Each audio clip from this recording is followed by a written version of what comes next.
Graça, paz da parte de Deus, nosso Pai, e de Cristo Jesus, nosso Senhor, o Deus que nos ama e a quem nós amamos também.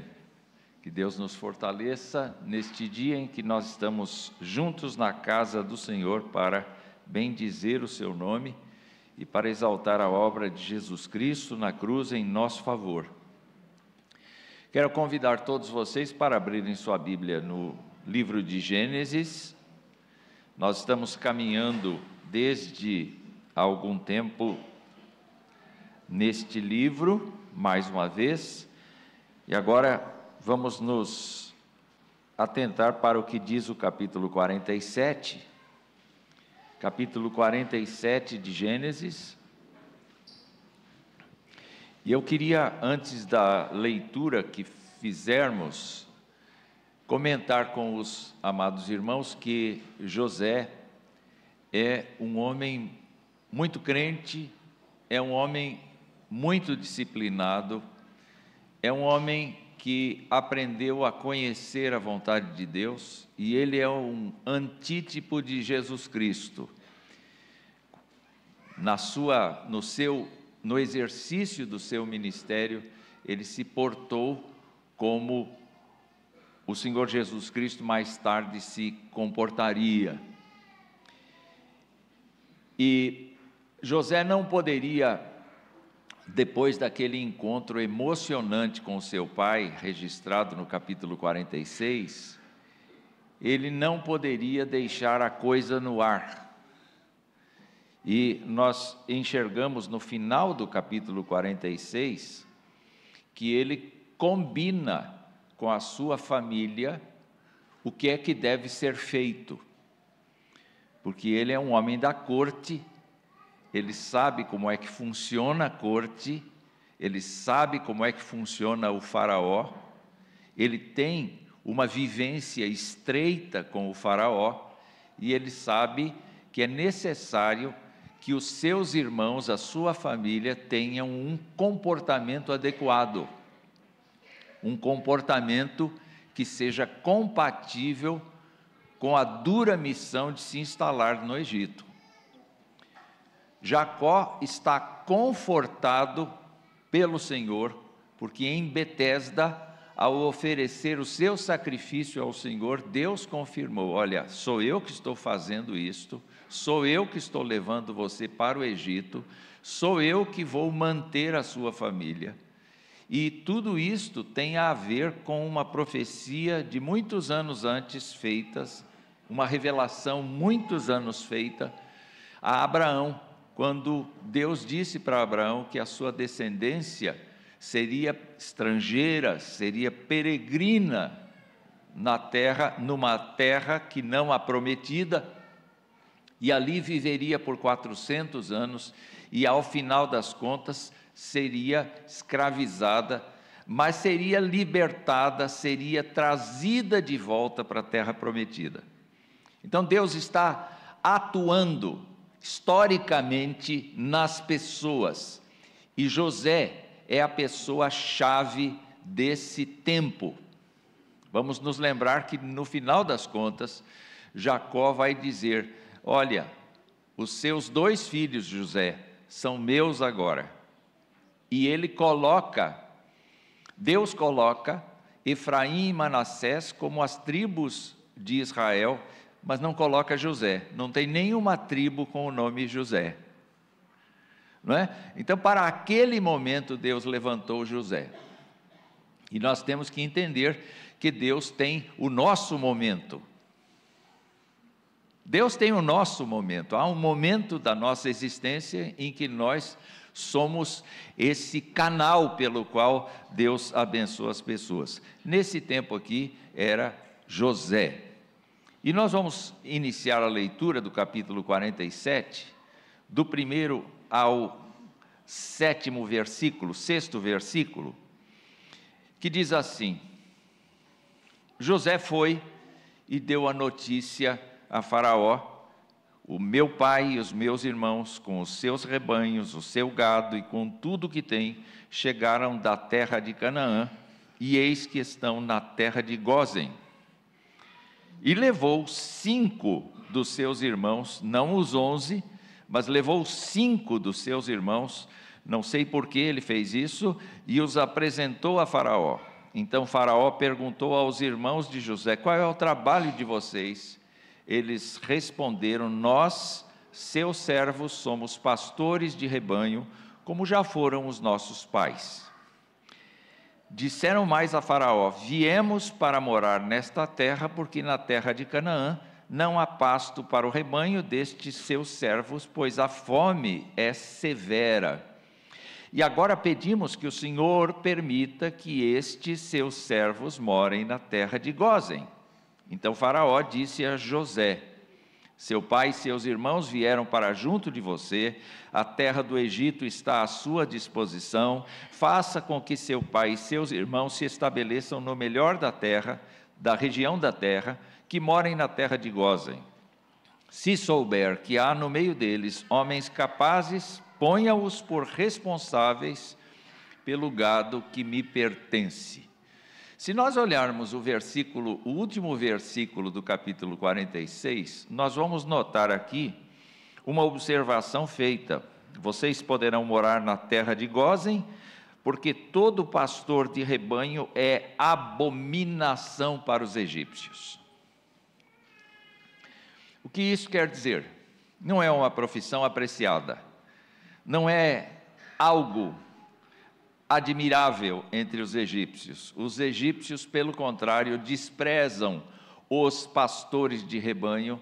E o que são os irmãos de José, senão pastores de rebanho? Eles não plantam, eles não colhem.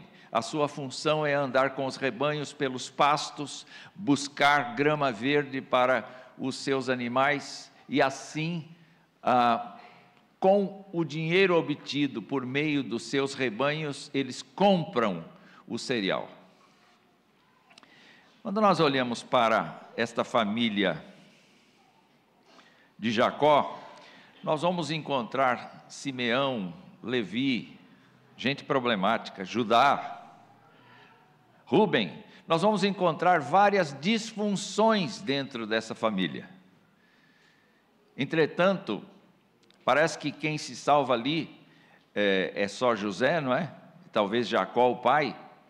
Entretanto, nós temos que nos lembrar, num primeiro momento, que esta família não é uma família qualquer.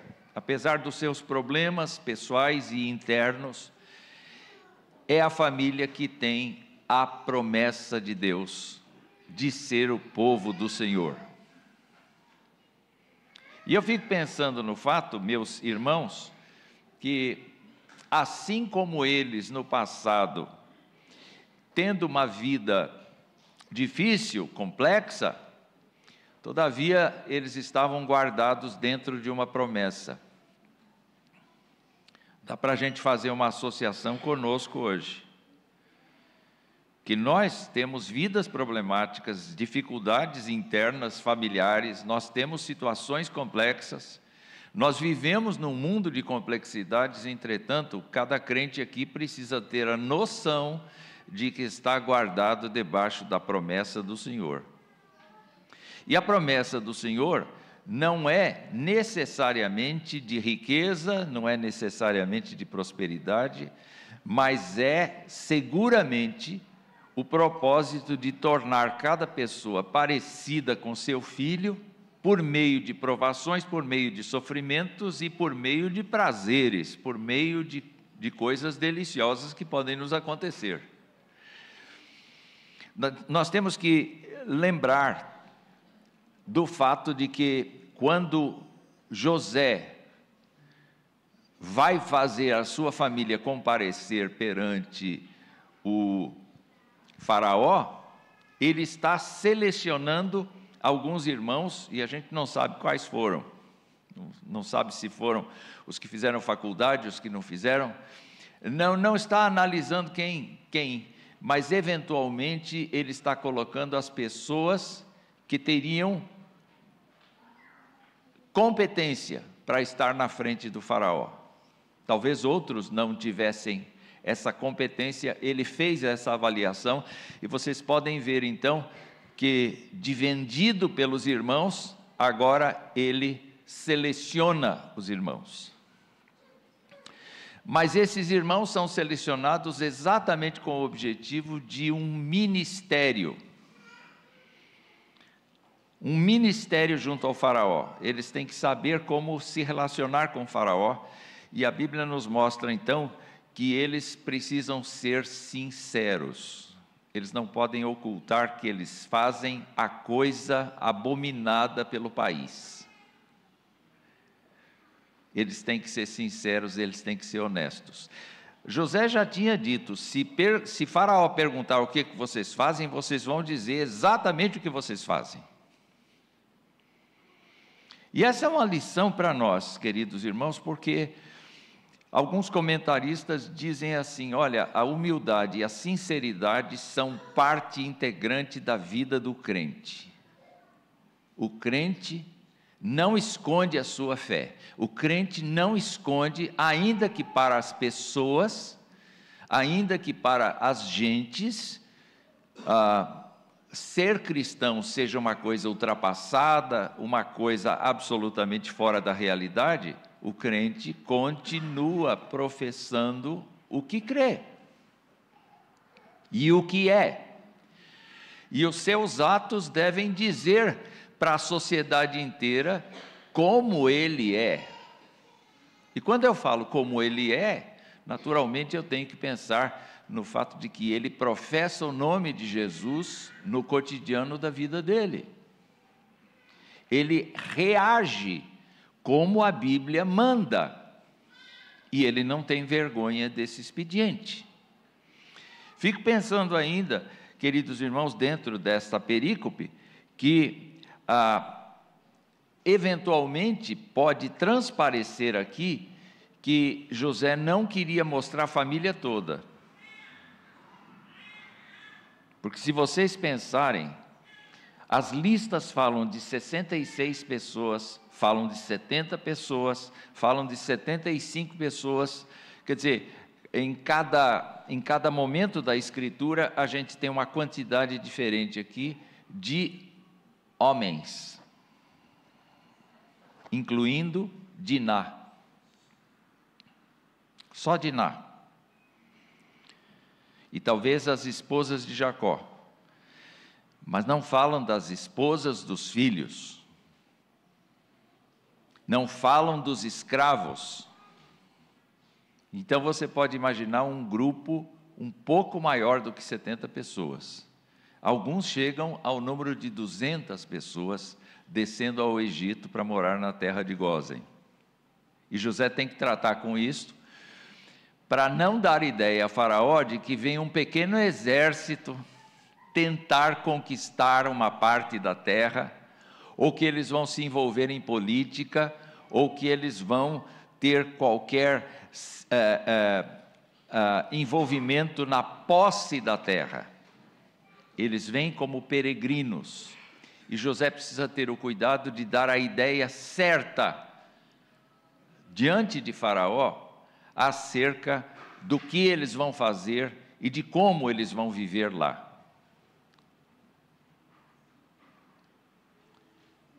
Eles afirmam diante de Faraó o seguinte: viemos para morar nesta terra, e o texto subentende que viemos temporariamente morar nesta terra, porque esta não é a nossa terra.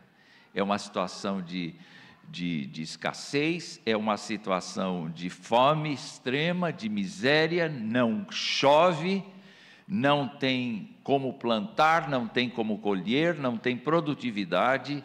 Então nós temos que pensar no fato de que temporariamente nós estamos aqui.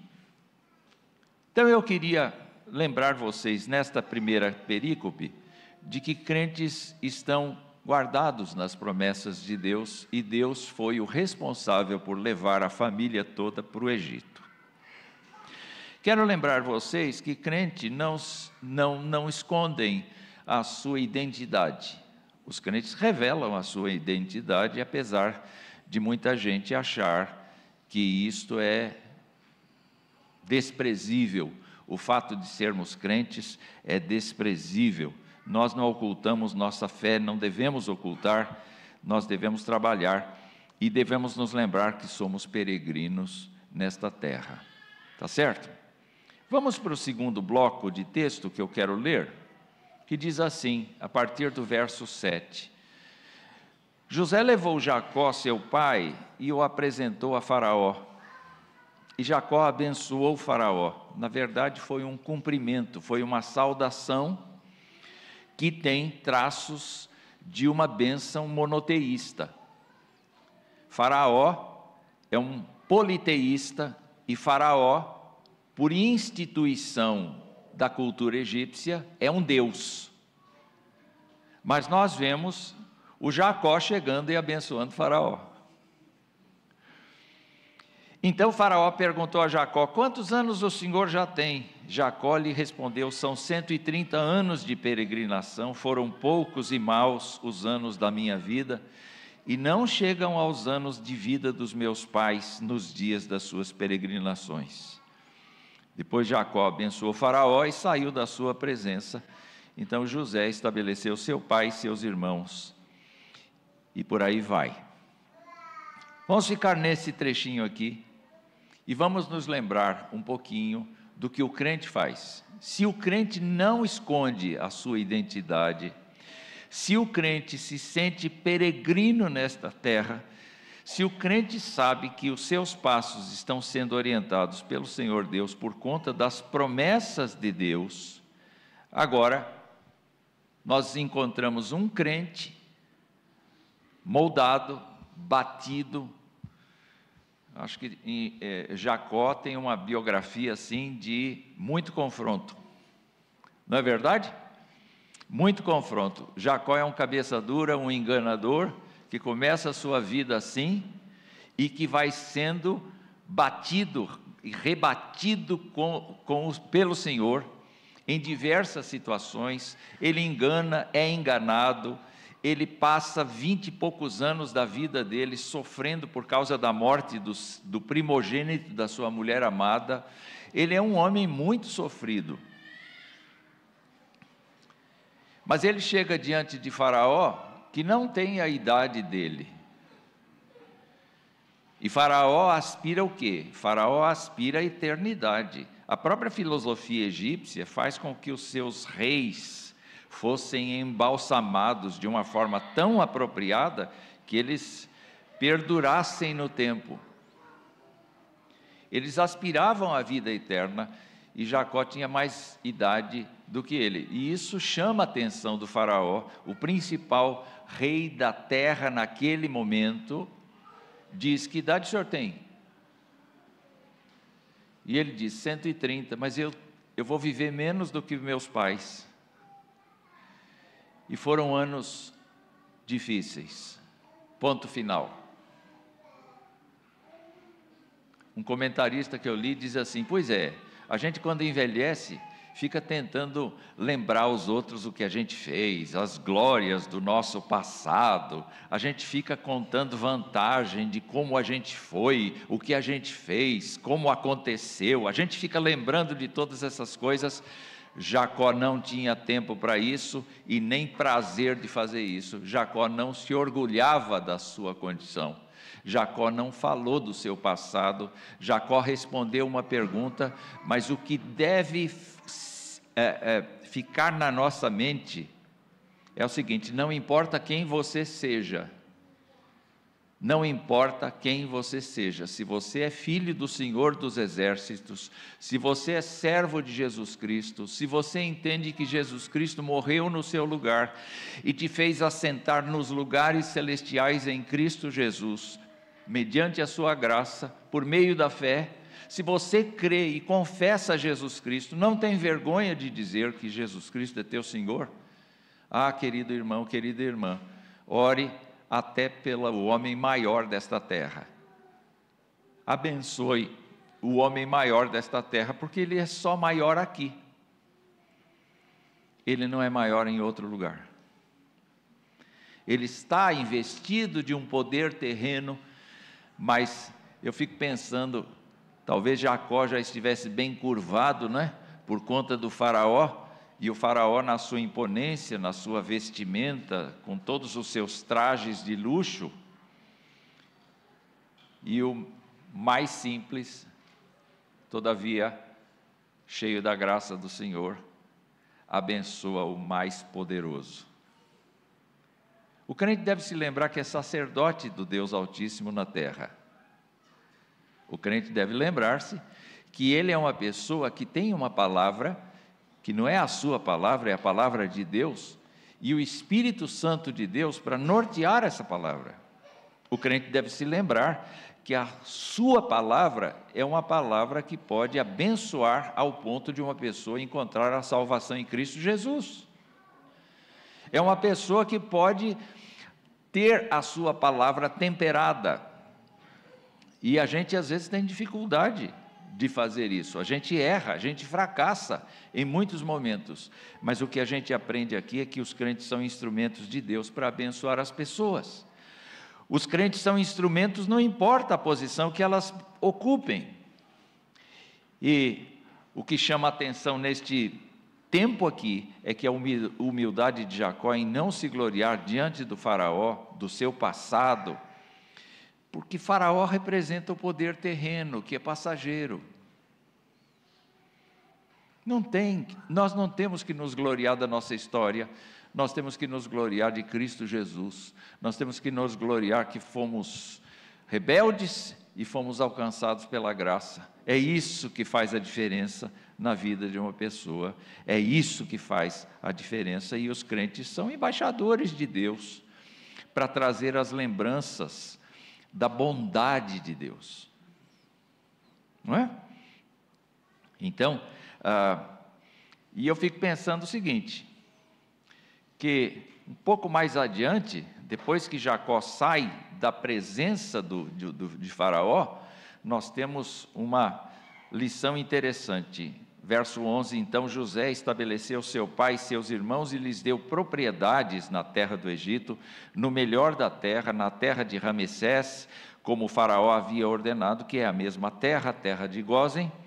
E José providenciou alimento para seu pai, seus irmãos e toda a casa de seu pai, segundo o número dos seus filhos. O cuidador da casa de Jacó foi José.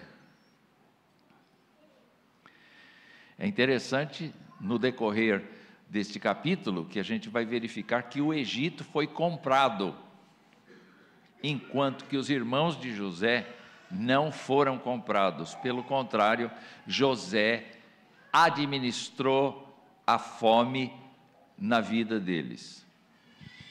O que a gente aprende simbolicamente com isso? A gente aprende que mesmo na escassez, onde todo mundo está sofrendo a escassez, o nosso Senhor nos alimenta. O nosso Senhor cuida de nós.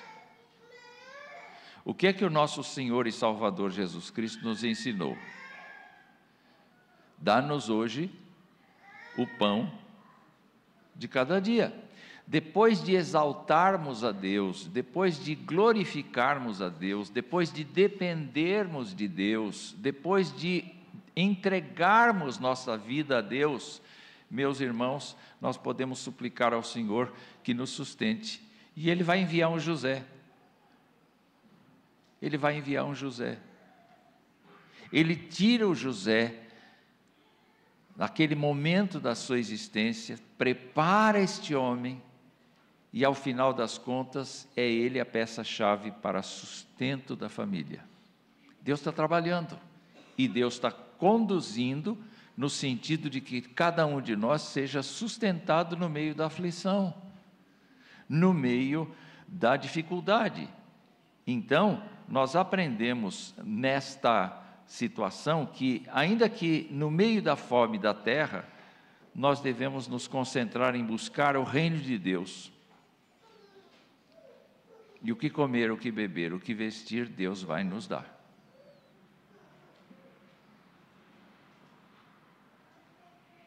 Já houve época, aqui no Brasil mesmo, em que até os crentes saíam e esgotavam as prateleiras de óleo de soja.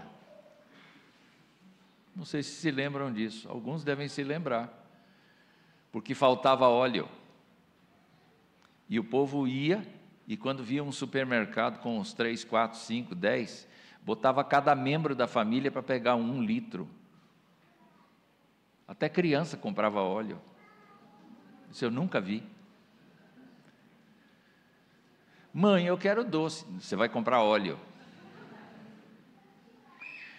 Porque o medo de ficar sem o bendito óleo era tão grande que as pessoas faziam ginástica, perdiam a fé no Senhor para correr atrás do bem que estava na prateleira. E quando nós olhamos para José, o que nós encontramos ali? Um homem que está gerenciando o Egito inteiro, gerenciando Canaã, gerenciando a redondeza, gerenciando as comitivas que vêm de toda parte comprar comida e ao mesmo tempo olhando para a sua família e suprindo cada uma das suas necessidades. É assim que Jesus Cristo está fazendo hoje, meus irmãos, e nós devemos olhar para essa história e fazer uma aplicação muito simples, muito singela, aceitar alegoricamente a ideia de que Deus está nos sustentando. E o texto diz: não havia alimento em toda a terra, verso 13, porque a fome era muito grande. Assim o povo do Egito e o povo de Canaã desfaleciam por causa da fome. Então José arrecadou todo o dinheiro que havia na terra do Egito e na terra de Canaã, pelo cereal que compravam, e o recolheu à casa dele. É isso que diz o texto? Não, não é isso que diz o texto. Ele recolheu à casa de Faraó. Ele não era gestor de si mesmo, ele não era político que se beneficiava com suas medidas governamentais. Ele era uma pessoa que entendia que havia uma submissão às autoridades. O apóstolo Paulo fala disso. Um crente está no mundo, um crente pode ser desprezado por causa da sua fé, mas um crente abençoa até a pessoa mais poderosa que há. Um crente vive na dependência do Senhor, contando com a ajuda do Senhor, trabalhando duro e sendo justo na sociedade, fazendo a sua parte para que o país seja abençoado. E era o que ele fazia. E, meus amados irmãos, nós vimos isso aqui. Quando acabou o dinheiro na terra do Egito e na terra de Canaã, os egípcios foram a José e disseram: queremos comida, porque o Senhor não nos deixaria morrer em sua presença só porque o dinheiro acabou? E José respondeu: se vocês não têm dinheiro, tragam seu gado, eu não vou recusar comida, mas tragam o que vocês têm, tragam o seu gado, em troca do gado eu lhes darei comida. Então trouxeram seu gado a José, ele lhes deu mantimento em troca de cavalos, rebanhos, gado, jumentos, e José os sustentou aquele ano em troca de todo o gado deles. José não apenas sustenta a sua família, José sustenta o Egito. Um crente faz isso. Um crente não cuida apenas da sua família, um crente cuida da necessidade das pessoas. Não importa quem sejam, não importa se creiam no Deus da Bíblia ou se não creiam no Deus da Bíblia. Um crente ajuda, um crente abençoa, um crente é eficaz. Se ele é posto num cargo de confiança, ele trabalha para as pessoas. Ele não trabalha para si mesmo. E então o texto nos diz um pouco mais. Verso 18: tendo acabado aquele ano, foram a José no ano seguinte e lhe disseram: não podemos esconder de meu senhor que o dinheiro acabou e que meu senhor já é dono dos animais. Nada mais nos resta diante de meu senhor a não ser o nosso corpo e a nossa terra. Dureza, não? Que dificuldade imensa, meus irmãos, nós estamos vendo aqui nos egípcios. E eles perguntam: por que o Senhor nos deixaria perecer em sua presença, tanto a nós como a nossa terra? Compre a nós e a nossa terra em troca de mantimento. E nós e a nossa terra seremos escravos de Faraó. Dê-nos semente para que vivamos e não morramos, e a terra não fique deserta. Então José comprou toda a terra do Egito para si mesmo, não, para Faraó. De novo, porque os egípcios venderam cada um o seu campo, porque a fome era extrema sobre eles, e a terra passou a ser de Faraó. Quanto ao povo, ele o escravizou de uma outra extremidade da terra do Egito. O povo egípcio, por causa da fome, foi disciplinado. Deus disciplinou o Egito. Deus disciplinou Canaã. Deus executou juízo e justiça sobre essas nações que não o temiam. Enquanto isso, nós estamos lembrando que Jacó e os seus filhos estão na terra de Gósen, e eles estão ali com o seu gado, e o seu gado está comendo grama, e eles estão sendo sustentados pela casa de José com mantimentos, mas o povo está se vendendo porque não tem de onde tirar recursos, e José sabiamente José está enriquecendo Faraó, sabiamente José está fortalecendo o poder de Faraó. Eu vou pular um pouquinho, indo para o verso 25, porque os egípcios, ao contrário de dizer, o senhor é um injusto, o senhor é um mercenário, o senhor é uma pessoa de más intenções, o senhor é uma pessoa que não devia estar aí, eles não disseram isso. No versículo 25, eles disseram a José, o Senhor salvou a nossa vida. O Senhor salvou a nossa vida, que possamos alcançar favor diante de meu Senhor e seremos escravos de Faraó. Ou seja, quando há uma pessoa justa no exercício do poder, o povo tem paz. É o que diz a Escritura. E meus amados irmãos, nós precisamos de pessoas assim. Em todo lugar, em todas as instituições, nós precisamos de pessoas que entendam que são servos de Deus, que estão vivendo para a glória de Deus, que estão trabalhando para a glória de Deus, que estão sendo realmente instrumentos na mão de Deus e fazendo diferença na história da terra, na história das pessoas. Não é? Jesus Cristo fez isto. Jesus Cristo mudou a história e nos chamou para sermos seus companheiros de viagem, seus peregrinos na terra. E eu chego no último momento aqui, no verso 27, quando diz assim: Israel habitou na terra do Egito, na terra de Gósen. Observem, nela adquiriram propriedades, foram fecundos e muitos se multiplicaram. Jacó viveu na terra do Egito 17 anos.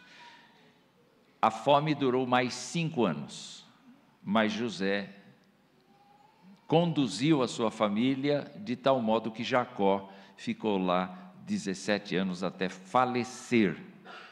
Mas antes de falecer, aproximando-se o tempo da morte de Jacó, ele chamou o filho José e fez o seu filho jurar que seria de bondade e fidelidade para com Jacó.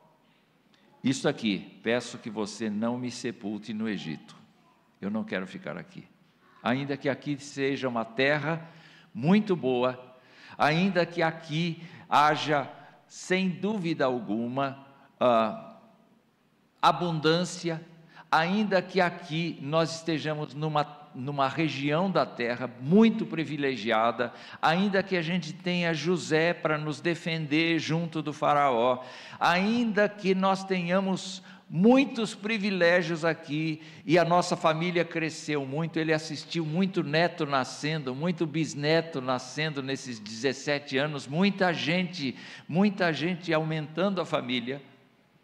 Ele disse: meu lugar não é aqui, meu lugar não é aqui, eu quero voltar para a terra que Deus prometeu aos nossos antepassados. E o crente deve ter uma atitude assim: estou aqui, estou bem, emprego bom, tenho condição boa, a despeito de tudo quanto está acontecendo no nosso país, eu estou numa condição razoável, mas o meu lugar não é aqui, o meu lugar é junto com o Senhor, o meu lugar é junto com o Senhor.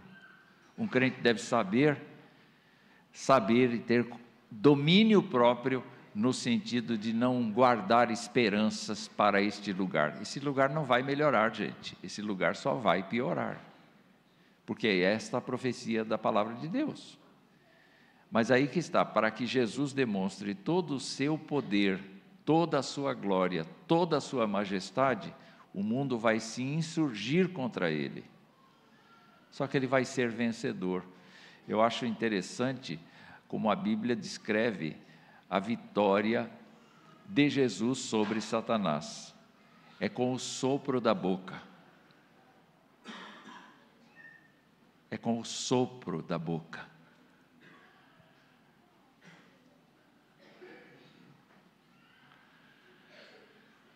Você já fez isso com uma formiga? Ela estava assim, querendo passear em cima do seu pão de manhã, e você fez assim, e você não sabe até hoje onde ela foi.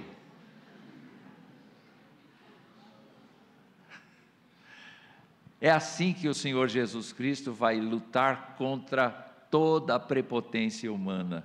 Ele vai humilhar todos aqueles que o rejeitam com o sopro da sua boca. Vamos então fechar. Eu aprendi algumas lições nesse capítulo, reverendo. A primeira lição que eu aprendi foi o fato de que nós devemos ser sinceros, não esconder a nossa fé. Jesus Cristo é nosso Senhor, custe o que custar, não importa o que as pessoas pensam, nós somos criacionistas, nós entendemos que a providência de Deus sustenta a terra, nós entendemos todas estas coisas e confessamos essas coisas. Nós efetivamente abençoamos todo mundo. A nossa palavra deve ser uma palavra abençoadora para todo mundo. Terceiro lugar, nós devemos trabalhar para Deus, nós devemos fazer as coisas justas. E quarto lugar, lembrar que a nossa terra não é aqui. Que Deus nos abençoe, irmãos. Que Deus nos ajude a aprender estas coisas, porque em Cristo Jesus nós temos tudo isto. Ele fez todas essas coisas, e José se tornou antítipo de Jesus.